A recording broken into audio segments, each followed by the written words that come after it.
Esta es la tercera parte de la serie de evangelizadores en América, siguiendo la línea directriz del libro de Jesús María Iraburu, Obra de los Apóstoles en América.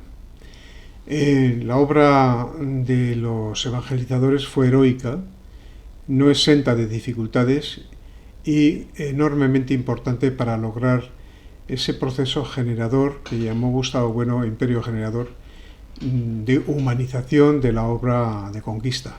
Una obra de conquista que no era depredadora, sino era permanentemente civilizadora, no exenta de dificultades, de problemas, de abusos y a veces de gentes que iban allí a expoliar, a esclavizar a la gente, a los indios, pero eso fue frenado constantemente, continuamente, desde el legado de Isabel la Católica. Fue dificultado para aquellos que entendían que la conquista de América era un empeño de tipo de particular, de enriquecimiento personal. Eso se acabó, no se permitió. Tanto es así que no se permitió que la tarea eclesial en México, entre Juan de Zumárraga y Hernán Cortés, se logró partiendo de la recaudación de limosnas para hacer la catedral, para construir la catedral, igual que Hernán Cortés donó su capital, su dinero, para construir la Universidad de México.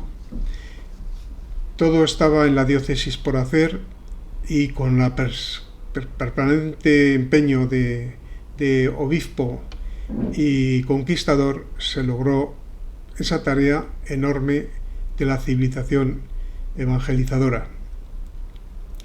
Así lo dejó relatado Fray Jerónimo de Mendieta hablando de Zumárraga, como también reflejó algunos hechos negativos, por ejemplo relacionado con un sacerdote que me tiene espantado, decía, y atónito, sabiendo él lo que sabemos de sus iniquidades y maldades infernales y ser tan públicas que aún el aire parece tienen inficionado.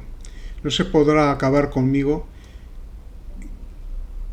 que un miembro del anticristo como ande suelto entre mis ovejas simples. Por tan meritorio tengo perseguir a como a los herejes, y de mi voto hasta degradarle y relajarle no pararía, y que los indios lo hubiesen ahorcado me consolaría harto, para que vean esos señores, se refiere al Consejo de Indias, a quien dieron licencia para volver a las Indias. Y también decía, yo lo quemaría si fuere lícito. A lo menos yo no permitiré tal lobo entre mis ovejas, aunque el Papa lo mande y supiese ir a sus pies. Quiere decir esto que esa obra pues también tenía sus puntos negros, como toda obra humana. Pero creo que lo importante es reflejar lo bueno, lo positivo, y Juan de Zumárraga lo representó, con su empeño de protección de Indias. De hecho, tenía el encargo de defender a los indios. Fray Juan de Zumárraga, que no estaría mal llamarle San Juan de Zumárraga, siempre entendía la conquista espiritual de los indios, dejando a un lado la violencia, por la persuasión, por la verdad que induce al bien, y con la atracción del buen ejemplo, con lo que se llama pedagogía vicaria, ¿no? A través de la ejemplaridad de aquellos que iban a civilizar América. Con estas armas, decía, traeríamos la fe de Jesucristo a los enemigos del nombre cristiano, que no con amenazas ni con guerras, porque pues caso que ayuntemos contra ellos todas nuestras fuerzas que hay en el mundo. Cierto es que no hay cosa más poderosa que la misma verdad en sí. Es decir, que su concepción de esa evangelización tenía como objeto ganar no solamente voluntades, sino acercar las almas a la salvación eterna. Esa era una misión que entonces pues tenía la Iglesia, ganar las almas para el bien, más que ganar sus voluntades y conquistar diríamos, el desarrollo del bienestar humano. Esa no era la misión de la Iglesia. La misión de la Iglesia, que no era incompatible, era conseguir que esas almas se ganaran para el bien, se salvaran. España no era un cualquiera. Su nombre estaba presente en las mentes de aquella época. En 1533 recibió la consagración episcopal en Valladolid y durante un año anduvo por España pobre y penitentemente gestionando asuntos en favor de México, dedicado de una manera persistente a la defensa de indios y a México. Escribió en ese tiempo la pastoral o exhortación a los religiosos de las órdenes mendicantes para que pasen a la Nueva España, México, y ayuden a la conversión de los indios. Y regresó en octubre de 1534 trayendo 3 navíos, o sea, llevando a América 3 navíos con muchos artesanos de diferentes oficios, con sus mujeres, hijos y herramientas para desarrollar aquello. Es decir, que también se dedicaba a la cuestión material para mejorar las condiciones de vida de aquellos indios. Fue heredero del obispo Garcés, que habíamos tratado en el anterior episodio, en cuanto al amor por los indios, y por eso fue encomendado como defensor de indios por el imperio. Tenía más tierno amor a los indios convertidos que ningún padre tiene a sus hijos, decía Mendieta, ¿no?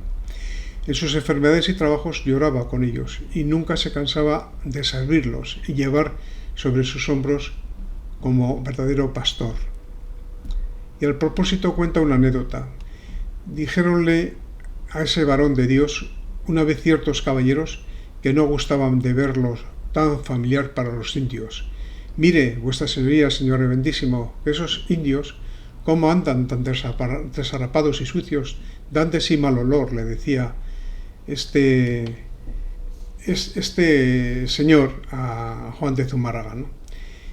Y como vuestra señoría no es mozo ni robusto, sino viejo y enfermo, le podría hacer mucho mal en tratar tanto con ellos. Es decir, que con el aparente y, bueno, seguramente muy benéfico intento de que no se enfermara el obispo, le recomendaba que no se acercara a ellos.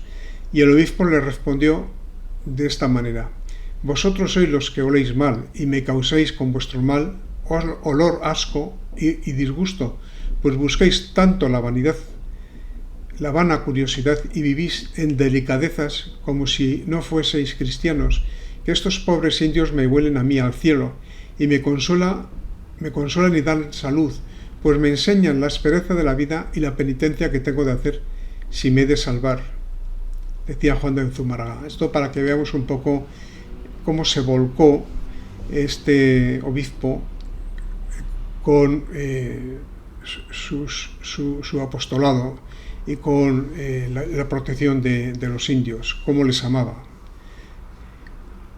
Tanto es así que el obispo Zumárraga, que también hemos dicho que tenía un interés muy específico sobre no solamente las almas, sino la buena vida de los indios, llevó allí burros y creó hospitales. ¿Por qué burros? Pues porque de esa manera no conocían a este animal de carga y de esta manera aligeraba los esfuerzos y los trabajos de desplazamiento de enseres y de pesos que lo hacían sobre sus hombros. Y eso evidentemente facilitó muchísimo la vida de esas gentes. En cuanto al hospital que creó, decía: es la cosa en que más se servirá a Dios y mejor memoria de toda la ciudad, y bien es que queda algo del primer obispo de México, decía Juan de Zumárraga. eh, ayudó muchísimo a los pobres mediante esos burros que llevó y crió o favoreció su cría para que los amerindios pudieran trasladar sus enseres y cosas. En lugar de tantas estatuas, decía, de generales que no han sabido pelear contra el extranjero, en vez de tanto gusto de político que ha comprometido los intereses prácticos, debería haber en alguna de nuestras plazas y en el sitio más dulce de nuestros parques el monumento al primer borrico de los que trajo la conquista. Ellos serían una manera de reivindicar las fuerzas que han levantado al indio en vez de los que solo le aconsejan odio y lo explotan. Enseñaríamos de esta suerte al indio a honrar lo que transformó el ambiente miserable que nuestra patria prevalecía antes de la conquista. Lea cualquiera las crónicas de la conquista. Era costumbre reconocer todos los cronistas que cada pueblo, cada parcialidad, cada cacique dispusiera de uno o varios centenares de tamemes, es decir, indios destinados al oficio de bestias de carga, esclavos que sustituían al burro. El burrito africano, el asno español llegaron a estas tierras a ofrecer un lomo paciente para alivio de la tormenta de los indios, de tener que cargar con todos sus pesos. También fue un impulsor, Juan de Zumárraga, decisivo en otras cuestiones. Era educador y evangelizador. Era un franciscano culto y muy letrado. Concibió la evangelización de las Indias como un desarrollo integral del pueblo indígena, bajo la guía de la fe y el impulso de la caridad. La formación escolar de los indios fue al principio tarea muy especialmente asumida por los franciscanos. Recordemos que casi todas las universidades de Sudamérica, fueron edificadas por obra y desarrolladas y diríamos que impartida la docencia por las órdenes religiosas. Empezaron los dominicanos, luego los franciscanos, y luego entre ambos, mano a mano, hasta que llegaron los jesuitas y completaron esa obra. A él a Zumárraga, se deben los colegios para muchachas indias abiertas en Texcoco, Huejotzingo, Cholula, Ortumba o Coyoacán. Pero en su gran obra de promoción de la cultura cristiana, en la que siempre se había ayudado por el virrey don Antonio de Mendoza, destaca el célebre colegio de Santa Cruz de Tlatelolco, para muchachos indios, que como sabemos alcanzó un gran florecimiento. Y también fue él quien promovió ante el Concilio de Trento la fundación de la Universidad de México, que por fin fue establecida en 1551, con el dinero, recordemos, de Hernán Cortés. No solamente eso, sino que Zumárraga fue editor de libros. Le apasionaba o le interesaba muchísimo la instrucción religiosa de los fieles, pero también cómo difundir la buena doctrina, y por eso no pocos libros fueron editados por su importante obra de desarrollo de esa cultura. Presentó al Consejo de Indias un memorial pidiendo licencias para establecer una imprenta en México y la puso en marcha. Y también Zumárraga escribió una doctrina breve muy provechosa de las cosas que pertenecen a la fe católica y a nuestra creencia cristiana, en estilo llano para común inteligencia, obra que se escribió en 1544. En esta obra de doctrina breve se aprecia con frecuencia lo que podríamos llamar un fundamentalismo biblista, que se refiere al concepto franciscano de vivir en humildad y sencillez.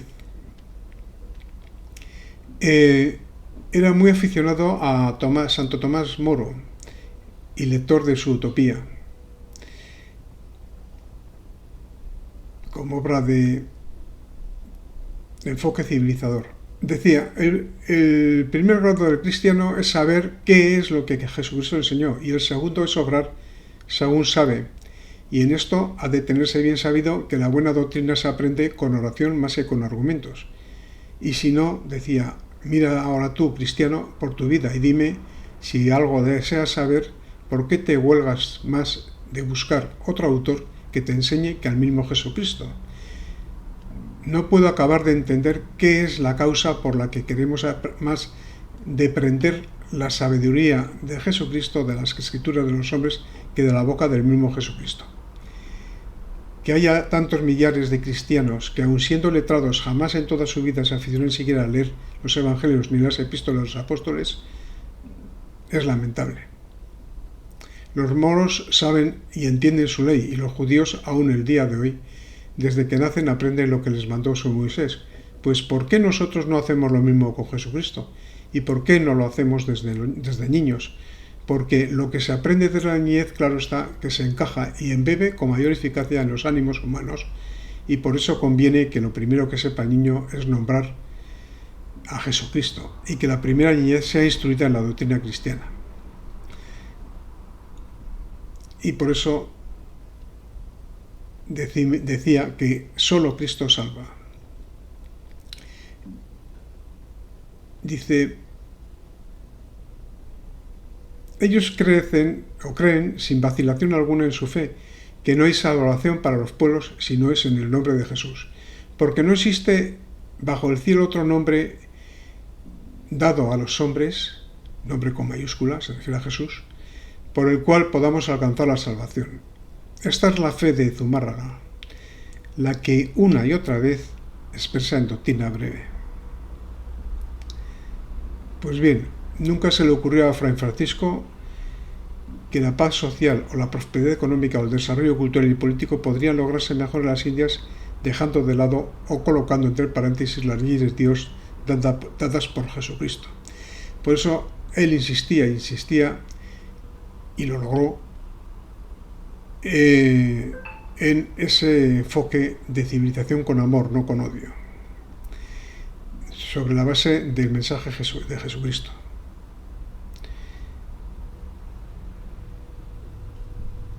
Por eso escribe estas palabras que convendría grabar en oro. Entre estas dos razas, la nativa y la española, quería decir, se requiere gran atadura y vínculo de amor, en lo que consiste todo el bien de esta Iglesia, así en lo espiritual como en lo temporal, y bienaventurado será el que amasare estas dos naciones con este vínculo de amor. Y con eso terminamos la disección de este gran personaje de Juan de Zumárraga, importantísimo, por cierto, vizcaíno de Durango y por tanto vasco, para que luego digan que los vascos no contribuimos al desarrollo de Hispanoamérica.